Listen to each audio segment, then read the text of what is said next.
Hello అండి, welcome to Zia the diet coach channel. ఈ రోజు వీడియోలో ఒక వెరీ ఇంపార్టెంట్ కన్ఫ్యూషన్ ని క్లియర్ చేద్దాం. అదేంటంటే, ఒక కామన్ మ్యాన్ మంచి డైట్ తో పాటు హెల్దీగా ఉండాలంటే ఎటువంటి ఎక్సర్సైజ్ చేయాలో తెలుసుకుందాం. ఒక మనిషి ఎటువంటి వ్యాధులు బారిపడకుండా హెల్దీగా ఉండాలంటే ఎటువంటి ఎక్సర్సైజ్ చేయాలి? యోగా చేయాలా, అయితే వాకింగ్ చేయాలా? ఇప్పుడు అందరూ చెప్తున్నట్టుగా జిమ్ కి వెళ్ళాలా? ఏది బెస్ట్? లో ఎవరికి ఏది సూటబుల్? లాంగ్ టైం రిజల్ట్స్ ఇచ్చేది ఏది, షార్ట్ టైం రిజల్ట్స్ ఇచ్చేది ఏది? ఒక మనిషి లైఫ్ లాంగ్ హ్యాపీగా హెల్దీగా ఉండాలంటే ఏది ఫాలో అవ్వాలి? ఈ విషయాలన్నీ ఈ వీడియోలో తెలుసుకుందాం.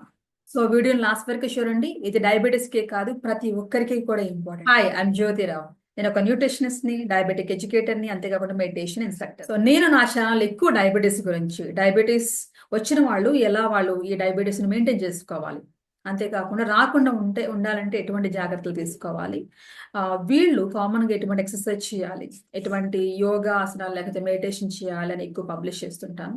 అంతేకాకుండా ఒక ఫ్యామిలీ హెల్దీగా ఉండాలంటే ఎటువంటి ఫుడ్స్ తినాలి, ఎటువంటి ఫుడ్స్ తినకూడదు అని కూడా చెప్తుంటాను. ఎవరెవరైతే మెడిసిన్ ఫ్రీ లైఫ్ జీవించాలనుకున్న వాళ్ళందరూ ఛానల్ సబ్స్క్రైబ్ చేసుకోండి. ఎందుకంటే ప్రతిదీ కూడా నేచర్ మీద, మన ఫుడ్ మీద, ఎక్సర్సైజ్ అండ్ యోగా మీద, మెడిటేషన్ మీద బేస్ చేసుకొని నేను వీడియోస్ చేస్తుంటాను.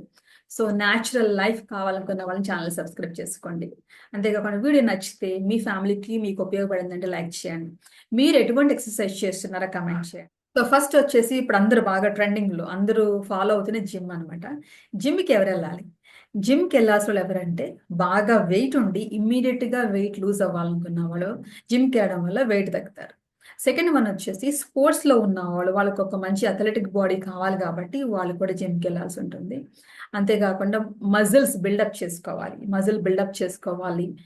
లేకపోతే 6 ప్యాక్ 8 ప్యాక్స్ ఇట్లాంటివి కావాలనుకున్న వాళ్ళు జిమ్కి వెళ్ళొచ్చు అనమాట. జిమ్ లో మనకి ఇన్స్ట్రుమెంట్స్ ఉంటాయి, వెయిట్ లిఫ్ట్ చేయాలి, ఒక కోచ్ ఉంటారు. సో వీటి ద్వారా ఈ 3 గోల్స్ అచీవ్ చేయొచ్చు. కానీ ఇక్కడ కాషన్ ఏంటంటే, దీనివల్ల వచ్చే డిసడ్వాంటేజ్ ఏంటంటే, ఒక కోచ్ లేకుండా ఎటువంటివి సొంతంగా ట్రై చేయకూడదు. దానివల్ల నెగిటివ్ ఎఫెక్ట్స్ ఉంటాయి. అందుకే మనకి ఇప్పుడు గ్రేట్ సెలబ్రిటీస్, పెద్ద పెద్ద సెలబ్రిటీస్, చాలా హెల్త్ కాన్షియస్ గా ఉన్న వాళ్ళు కూడా హార్ట్ అటాక్ తో చనిపోతున్నారు, కేవలం టూ మచ్ ఆఫ్ వర్కౌట్స్ వల్ల అనమాట. సో కామన్ ప్రజలు ఈ జిమ్ కి వెళ్ళడానికి ఒకటి రెండు సార్లు ఆలోచించి వెళ్ళడం చాలా మంచిది. అంతేకాకుండా జిమ్ కి వెళ్ళడంతో కొంత ఖర్చు కూడా అవుతుంది. సెకండ్ వన్ వచ్చేసి యోగా అనమాట. యోగా అనేది మనకు కేవలం ఎక్సర్సైజ్ మాత్రమే కాదు, ఒక లైఫ్ స్టైల్. యోగాలో మనకి ఆసనాలు ఉంటే దానివల్ల బాడీ బ్యాలెన్స్ మంచిగా ఉంటుంది, ఫ్లెక్సిబిలిటీ పెరుగుతుంది, కొంత ఎక్సర్సైజ్ అవుతుంది, వెయిట్ కూడా తగ్గుతుంటాం. సెకండ్ వచ్చేసి ప్రాణాయామాల వల్ల చాలా జబ్బులు, వ్యాధులు బారి పడకుండా మనం ఉంటాము. అంతేకాకుండా ఆల్రెడీ కొన్ని డిసీజెస్ ఉంటే అవి తగ్గుతుంటాయి. ప్రాణాయామం అంటే బ్రీతింగ్ ఎక్సర్సైజ్ అనమాట. మూడోది వచ్చేసి మెడిటేషన్. ఈ మెడిటేషన్ వల్ల కొన్నిసార్లు డైట్ వల్ల, ఎక్సర్సైజ్ వల్ల కూడా సాల్వ్ కాని ప్రాబ్లమ్స్ మెడిటేషన్ వల్ల సాల్వ్ అవుతాయి. అందుకే యోగా అనేది కేవలం బాడీకి సంబంధించిందే కాదు, that is a connection between body and mind. ఈ కనెక్షన్ మంచిగా బ్యాలెన్స్ అవ్వడం వల్ల మన ఫిజికల్ గా ఎటువంటి వ్యాధులు రావు, మెంటల్ గా కూడా చాలా బ్యాలెన్స్డ్ గా ఉంటాం.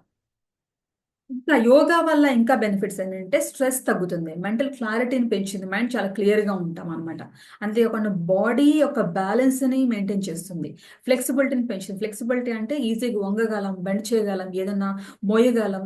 ఒక సర్టన్ ఏజ్ వచ్చాక 40 ఏళ్ళు దాటాక ఇప్పుడు అందరూ డాక్టర్ దగ్గర పరిగెడుతున్నాను, వంగలేకపోతున్నాను, స్పైనల్ ఆపరేషన్ అని చెప్పేసి, మోకాళ్ళ ఆపరేషన్, రకరకాల ఆపరేషన్ పెడుతున్నాయి. ఇటువంటివన్నీ రాకుండా చేస్తుంది డైలీ యోగా ప్రాక్టీస్ చేయడం. డైలీ కాకపోయినా అట్లీస్ట్ వారంలో 3 నుంచి 4 రోజులు ప్రాక్టీస్ చేయడం వల్ల ఇటువంటి జబ్బుల్ని ఫ్యూచర్ లో దాదాపుగా 70% వరకు తగ్గించవచ్చు అనమాట. ఇంపార్టెంట్ విషయం ఏంటంటే, ఈ యోగా ప్రాక్టీస్ చేయడం వల్ల life style diseases like diabetes అంటే షుగర్ వ్యాధి, థైరాయిడ్ వ్యాధి రాకుండా అరికట్టచ్చు. వచ్చిన వాళ్ళు ఉంటే ఆల్రెడీ దాన్ని కంట్రోల్ చేయొచ్చు. ఒకసారి డయాబెటీస్ వచ్చిందంటే మిగతా జబ్బులన్నీ వచ్చేస్తాయి. కిడ్నీ వ్యాధి, ఇంకా లివర్ వ్యాధి, హార్ట్ ప్రాబ్లమ్స్, కొలెస్ట్రాల్, ఇంకా హై బీపీ, ఇవన్నీ వచ్చేసి ఇవన్నీ రాకుండా ఉండాలంటే యోగా బెస్ట్ అనమాట.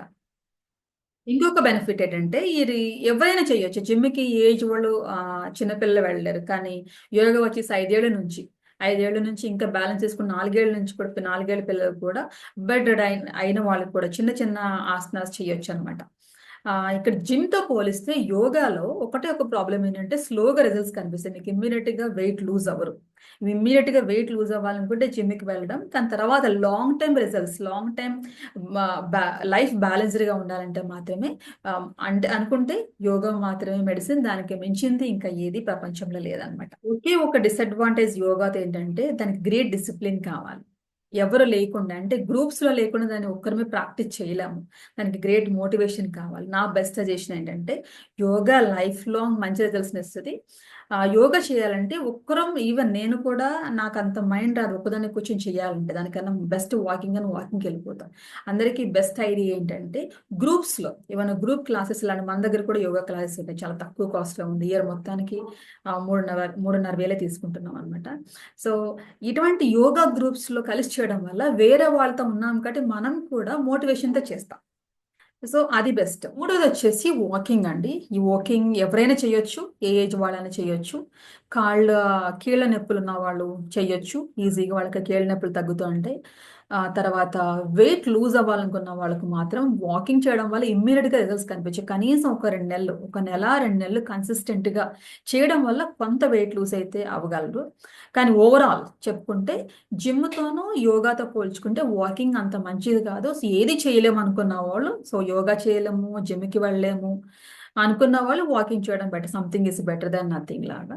దానికున్న బెనిఫిట్స్ దానికున్నాయి కానీ, అన్ని బెనిఫిట్స్ కాదు యోగాతో, జిమ్‌తో పోల్చుకుంటే. సో, ఆన్ ది హోల్ షార్ట్‌గా చెప్పాలంటే, మీకు ఫాస్ట్ రిజల్ట్స్ కావాలంటే జిమ్‌కెళ్ళండి.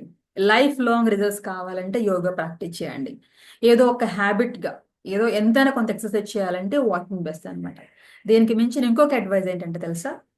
యోగా చేయండి, వాకింగ్ చేయండి, జిమ్‌కి కూడా ఎళ్ళండి. ఈ 3 మన ఎక్కువ సెలబ్రిటీస్ అండ్ స్పోర్ట్స్ పర్సన్స్ ఈ 3 చేస్తుంటారనమాట. 3 వల్ల చాలా ఉపయోగాలున్నాయి.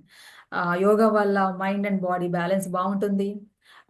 కొంత వాకింగ్ చేయడం వల్ల హార్ట్ హెల్త్ ఇంప్రూవ్ అవుతుంది. మూడోది జిమ్‌కెళ్ళడం వల్ల స్ట్రెంత్ ట్రైనింగ్ చేయడం వల్ల కొంత బెటర్‌మెంట్ అయితే ఉంటుందనమాట. సో, 3 కంబైన్ చేసుకుంటే ఇంకా బెస్ట్. సో, ఏమి చేయలేమనుకున్న వాళ్ళు యోగా చేయండి. అది కూడా చేయలేమనుకున్న వాళ్ళు వాకింగ్ చేయండి.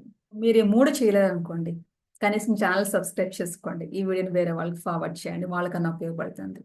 That's all for today. Eat healthy, think healthy and live healthy.